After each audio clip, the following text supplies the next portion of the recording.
Assalamualaikum warahmatullahi wabarakatuh. Di sini saya Dimas Han. Mau sedikit memaparkan makalah yang berjudul Kerjasama Profesional dengan Teman Sejawat dan Anggota Profesi Lain. Langsung saja, strategi pengembangan profesi guru. Dalam jurnal ekonomi dan pendidikan yang ditulis Mustafa, dijelaskan beberapa strategi yang bisa dilakukan untuk menciptakan situasi yang kondusif bagi pengembangan profesi guru, yaitu strategi perubahan paradigma. Strategi ini dimulai dengan mengubah paradigma birokrasi agar menjadi mampu mengembangkan diri sendiri sebagai institusi yang berorientasi pelayanan, bukan dilayani.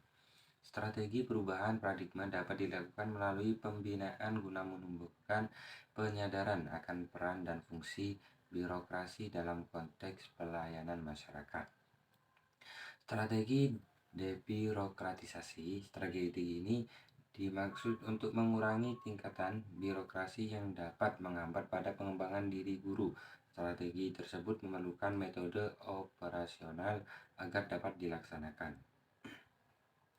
Untuk melakukan profesionalisasi, ada 3 pengembangan yang ditawarkan oleh R.D. Lansbury yang dapat dijadikan sebagai kerangka dalam merumuskan strategi pengembangan, yakni pendekatan karakteristik, berupaya memunculkan karakter yang melekat dalam suatu profesi sehingga profesi itu benar-benar dijalankan sesuai dengan tuntutan profesional. Pendekatan institusional, pendekatan yang lebih memandang profesionalitas sebagai suatu proses konstitusional atau perkembangan asosional. Pendekatan legalistik merupakan upaya profesionalisasi yang menekankan pada adanya pengakuan suatu profesi oleh negara. Dilihat dari konteks manajemen makro dalam sistem pendidikan nasional, TILAR menawarkan langkah-langkah yang disebut dengan strategi pengembangan profesionalitas guru, yaitu mengupayakan terjadinya peningkatan status profesi guru agar dapat sejajar dengan profesi lain.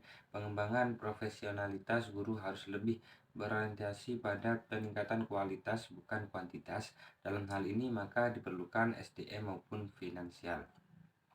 Profesionalitas guru membutuhkan upaya pendataan kembali terhadap guru agar mereka dapat dikembangkan.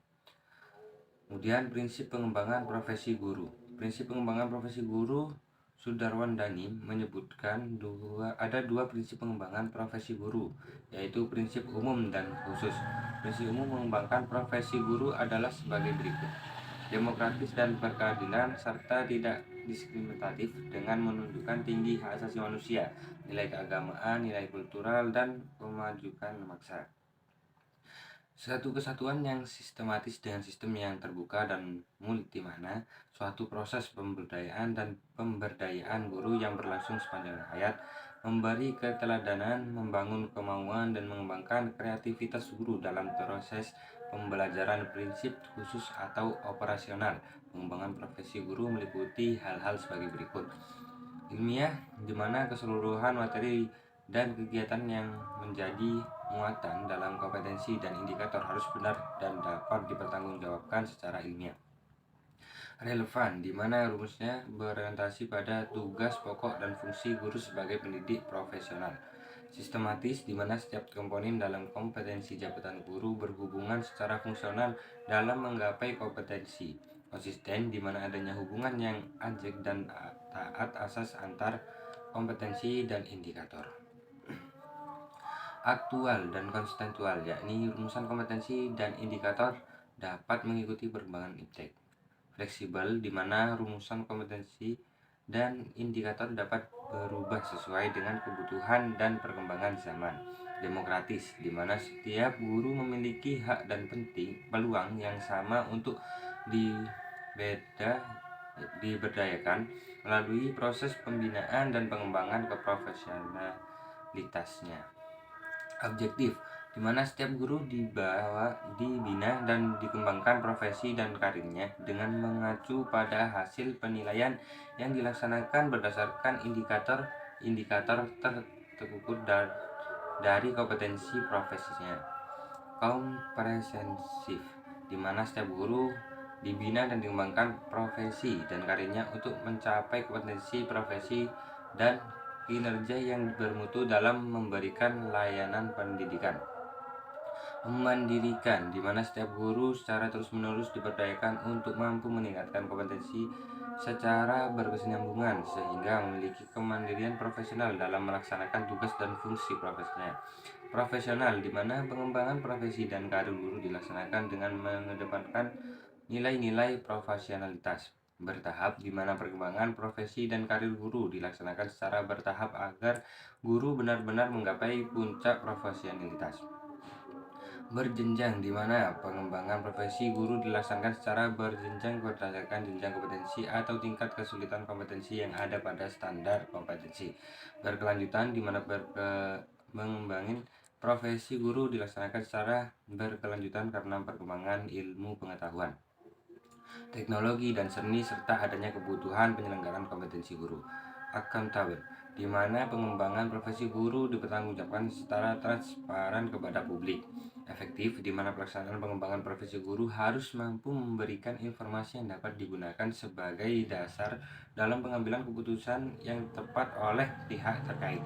Efisien, di mana pelaksanaan pengembangan profesi guru harus didasari atas pertimbangan penggunaan sumber daya seminimal mungkin untuk hasil yang optimal. Kemudian dukungan sistem.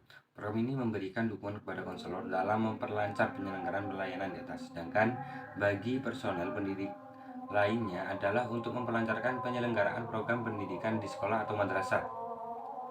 Dukungan sistem ini meliputi aspek-aspek pengembangan jejaring networking, kegiatan manajemen, riset, dan pengembangan. Pengembangan jejaring networking. Pengembangan jejaring menyangkut kegiatan konselor yang meliputi 1. Konsultasi dengan guru-guru, 2. Menyelenggarakan program kerjasama dengan orang tua atau masyarakat, 3. Berpartisipasi dalam merencanakan dan melaksanakan kegiatan-kegiatan sekolah atau madrasah, 4. Bekerjasama dengan personel sekolah atau madrasah lainnya dalam rangka menciptakan lingkungan sekolah atau madrasah yang kondusif bagi perkembangan konseli. Kemudian 5. Melakukan penelitian tentang masalah-masalah yang berkaitan erat dengan bimbingan dan konseling, dan yang terakhir melakukan kerjasama atau kolaborasi dengan ahli yang terkait dengan pelayanan bimbingan dan konseling. Mungkin cukup itu yang bisa saya sampaikan, dan lebihnya saya minta maaf. Akhirul kalam, wassalamualaikum warahmatullahi wabarakatuh.